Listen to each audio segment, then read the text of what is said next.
Assis-toi près du feu, j'ai une histoire à te raconter. Je suis né lors d'une journée très froide. C'est ma mère qui m'a raconté cette histoire.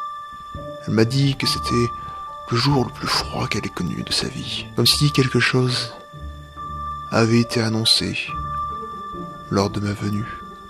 Ça peut sembler dingue, oui, mais je vous comprends totalement. Je pense qu'au fond, elle n'avait pas totalement tort. Je vais vous raconter mon histoire. J'ai grandi dans une contrée très éloignée des autres villes. Notre village était enfermé par une muraille. Je n'ai jamais vraiment su pourquoi. Quand j'étais petit, je ne me posais pas la question. Je ne faisais que m'amuser et faire des idioties avec mes amis. Mais arrivé à un certain âge, j'ai commencé à me poser des questions. Pourquoi ces murailles? Pourquoi nous cacher le monde extérieur? J'ai toujours eu cette envie de découvrir, cette envie d'explorer le monde, voir ce qu'il cachait. Cela effrayait énormément ma mère. Mon père, quant à lui, trouvait ça intéressant. C'est comme si il me forçait presque à le faire. Il m'incitait presque à continuer, à vouloir explorer, à vouloir être curieux de ce monde. Mon père était un individu assez particulier. Il voulait que son fils soit différent de lui. Ma mère était très protectrice, ce que je comprends totalement. Avec un fils aussi casse-cou que moi, elle devait que être protectrice. Mais avec l'âge, je me suis dit que je devais sortir d'ici. Je devais explorer le monde. Je ne tenais plus en place. Ces murailles me rendaient fou. Je devais voir le monde. Je devais voir ce qu'il se cachait autre part. Et ce qui devait arriver arriva.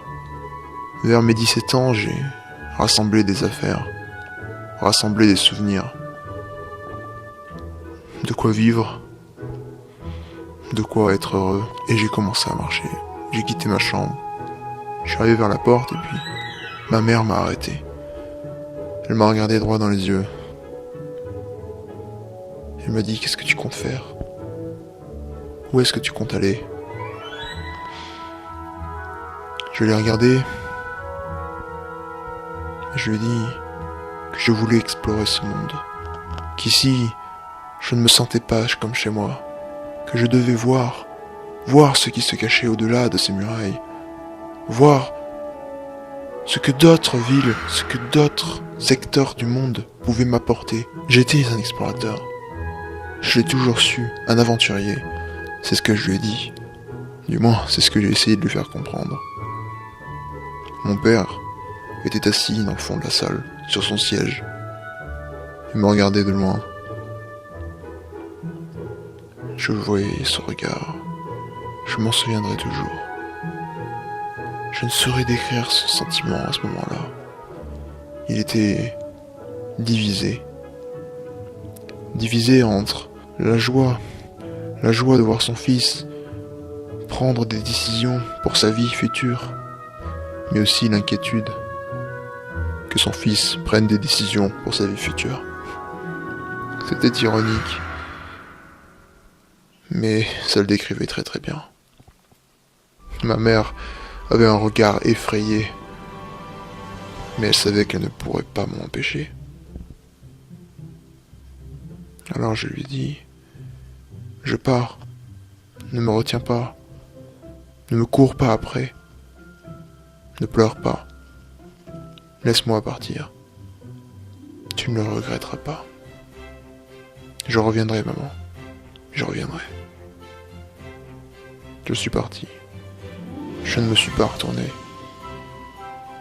Je sentais son regard sur moi, ce regard insistant, je pouvais presque la voir dans mon dos.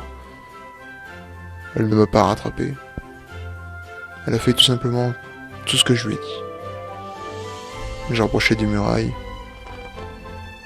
Personne ne les gardait, personne ne faisait rien ici. C'était devenu une décoration. Tout le monde était habitué à ces murailles. Personne ne voulait les franchir. À quoi bon les surveiller? J'ai franchi cette porte. Et je me retrouvais dans un monde que je ne connaissais pas, avec un sac rempli de choses qui me rappelleraient mon monde à moi, d'où je viens, mais surtout pour savoir où je vais. Voici mon histoire. Écoutez-la bien, je pense que vous serez intéressés.